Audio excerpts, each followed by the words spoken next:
Hey, what's going on? So I wanted to go over something with you that I learned about this GoPro setup for this helmet. So this is, I did a video on it a while back. It's an HJC I-50 motocross helmet. And I got one of these clip-on GoPro mounts. It's a Dango Designs clip-on GoPro mount. I ran into a bit of a issue that I didn't like that I had to solve. Is this will clip on up in there, but because just the top of the teeth are grabbing up here at the top of the chin bar, it was kind of sliding itself down and it would get super loose to where it would move, right? So what I figured out to do, I'm just going to go backwards out of what I did.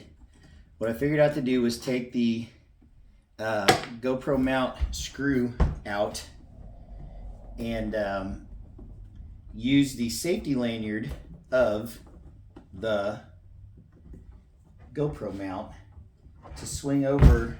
What have I done here? I got it jammed on there tight. Okay, so here's the piece. Let's start over. Okay, here's the piece. Dango Designs. It clips on your chin bar, and then you mount your GoPro on here. So what happened is with this particular chin bar style on this helmet, I clip it on there and it fits good, except it'll kind of work its way down and then get wiggly side to side, and I don't really like that. So what I figured out to do was run the safety lanyard up through the chin bar and then put a bunch of twists in it to effectively shorten it up, and then it can really tight go over where the GoPro actually mounts, and then put the screw back in it, so that way you got room to get it over that.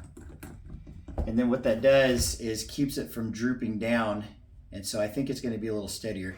There's still a little bit of movement, but that's actually under tension, so I don't think with the image stabilization of the GoPro cameras that little bit of movement is going to cause any issue. And with the safety lanyard looped on the inside of the chin bar and back over this, that's just an added bit of protection to make sure that this clip doesn't, come off and disappear with your $400 GoPro. So anyway, I just wanted to share that little trick with you with the Dango Designs GoPro chin bar clip mount if you're using it on an HJC I-50 motocross helmet.